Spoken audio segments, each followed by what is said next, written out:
selamat datang kembali di podcast Edukasi Kebangsaan. Perkenalkan, saya Nansya Ratul dari Dinas Penyerahan Penduduk dan Keluarga Berencana Kota Ambon, dan kedua teman saya Menurut Patiasina dari BKPSDM Kota Ambon. Saya Sediano Terleo dari Dinas PUPR Kota Ambon. Kita bertiga akan mengobrol terkait dengan konflik kepentingan potensial. Jadi teman-teman, kita tahu bersama bahwa kita pastinya pernah merasakan atau pernah berada dalam situasi atau kondisi di mana ketika kita mau mengambil keputusan, tapi kita berhadapan dengan adanya hubungan pribadi, atau mungkin kita punya kenalan, kita punya teman, kita punya keluarga, kita punya sahabat, sehingga dalam mengambil keputusan tersebut dapat mempengaruhi kita untuk pengambilan keputusan. Dan hal tersebut bisa saja merupakan awal mula terjadinya konflik kepentingan potensial. Dan kalau kita pikir-pikir apa sih itu konflik kepentingan potensial? Mungkin ada yang berpikir, apa ya berpotensi ya, mungkin gitu ya. Tapi teman-teman, kita harus tahu lebih lanjut, lebih dalam lagi terkait apa sih itu konflik kepentingan potensial.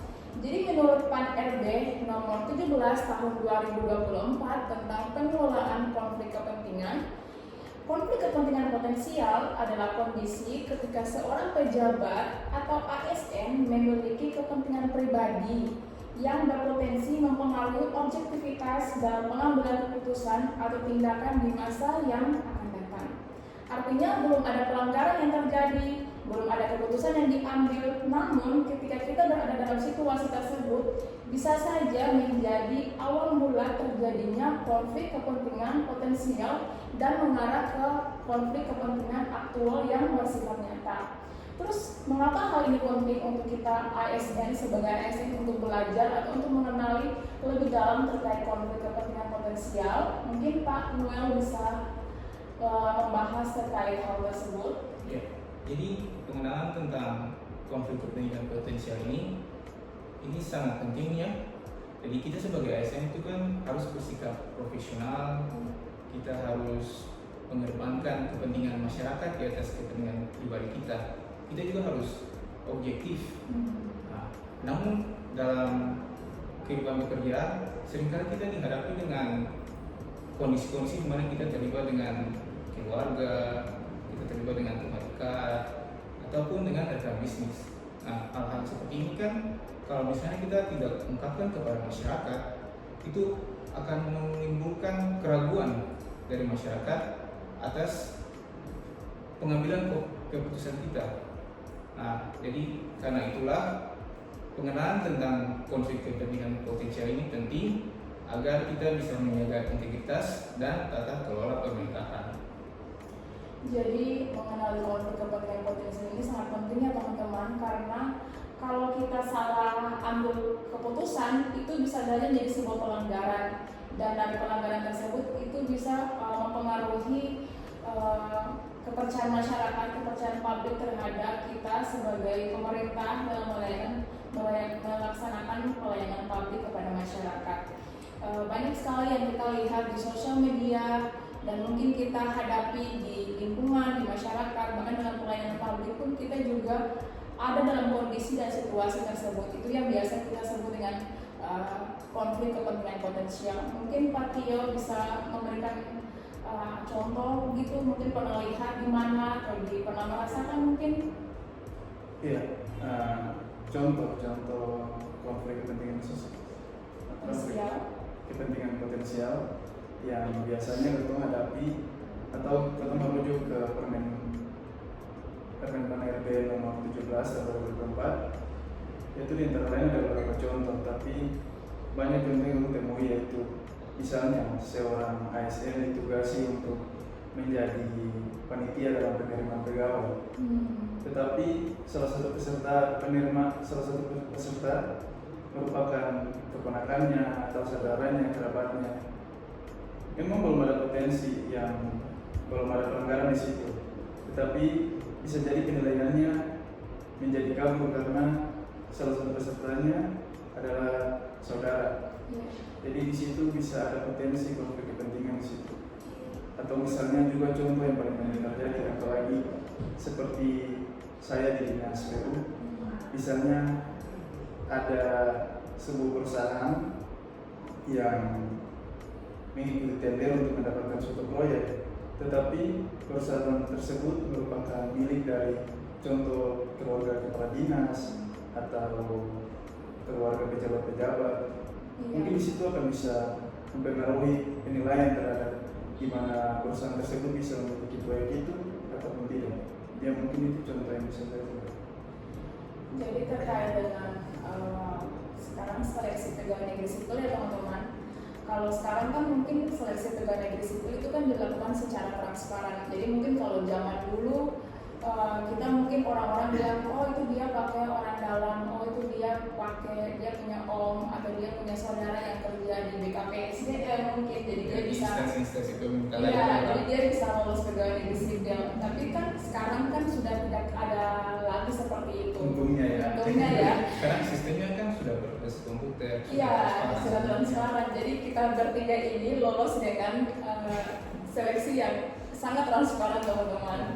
Dan kadang juga bahkan sampai hari ini juga ada yang masih tetap percaya bahwa kita lolos itu karena ada orang dalam. Tapi sebenarnya itu tidak lagi teman-teman, sudah transparan, sudah adil. Dan mungkin ada contoh-contoh yang lain selain dari CPNS tersebut atau pegawai negeri sipil tersebut. Mungkin Pak Noel bisa kasih contoh atau mungkin pernah merasakan hal tersebut? Ya, untuk contoh lainnya itu bisa kita lihat dari yang kasus yang pernah terjadi dari Menteri Nadiem itu. Oh iya, betul. Tentang pengadaan barang tiga kelompok itu. Jadi itu awalnya kan dia sebagai menteri, dia sudah dilantik sebagai menteri, lalu dia melakukan pertemuan dengan pihak Google untuk membahas tentang program-program yang merujuk ke bidang-bidang tinggi ini untuk diimplementasikan di bidang pendidikan. Nah, dari situ kan sudah muncul sebuah potensi ya dari pertemuan itu, muncul sebuah konflik kepentingan potensial di mana dia sebagai seorang pejabat telah melakukan sebuah pertemuan yang itu. Jadi tanpa kita sadari situasi yang kita hadapi atau mungkin seperti yang tadi Pak Noel sampaikan contohnya itu seperti Pak Nadiem, itu tanpa kita sadari kita sudah berhadapan dengan konflik kepentingan potensial yang akan mengarah ke konflik kepentingan aktual. Jadi contoh-contoh tersebut yang pastinya kita sebagai ASN yang bekerja untuk masyarakat, untuk organisasi, untuk unit kerja kita, lantas bagaimana cara kita untuk menolak konflik kepentingan tersebut agar tidak berdampak negatif dalam pengambilan keputusan atau negosiasi di unit kerja kita, di organisasi kita, agar bisa memiliki nilai integritas di dalamnya. Ya, mungkin untuk menghindari konflik kepentingan potensial, yang pertama kita harus kenali dulu setiap situasi yang bisa mempengaruhi kita punya pengambilan keputusan. Terus yang kedua, kita harus deklarasikan atau beritahu nih ke atasan di mana kira-kira ini bisa jadi potensi konflik kepentingan pribadi di situ atau tidak. Kemudian yang ketiga, misalnya kita yang punya giliran untuk mengambil keputusan, tapi di situ ada hubungan pribadi dengan saudara atau dengan teman, kita bisa minta undur diri dulu nih, kasih orang lain aja. Soalnya di situ bisa mempengaruhi kita punya keputusan, di mana kita bisa pilih dia atau tidak. Jadi mengutamakan kepentingan pribadi ada di antara mengambil keputusan di antara mengemukakan kepentingan pribadi atau kelompok atau untuk pelayanan atau masyarakat. Padahal sebenarnya kita sebagai ASN-nya tugas utama kita untuk melayani masyarakat, untuk bukan. Jadi itu menjadi sebuah potensi-potensi yang akan berakibat kepada pengelolaan konflik ya teman-teman dalam pengambilan keputusan. Jadi yang pertama kita identifikasi dulu apakah dia itu bisa menjadi berdampak negatif bagi pelayanan publik atau bagi masyarakat atau bagi unit organisasi kita. kita identifikasi dulu, kita analisis dulu, tapi kita harus yang selanjutnya kita harus berani speak up, berani berbicara, berani berbicara meskipun nantinya pasti ada ada orang bicara di belakang kita, tapi kalau kita berbicara tetap jujur, pasti kejujuran itu akan menemukan jalannya gitu. Jadi teman-teman, itu konflik kepentingan potensial ini bagaimana kita harus benar-benar tahu agar kita tidak berada dalam situasi tersebut. Meskipun kita kalau ada dalam situasi atau kondisi tersebut, kita harus berani mencegah, kita harus berani berbicara, kita harus menunjukkan integritas kita sebagai ASN yang bekerja untuk masyarakat.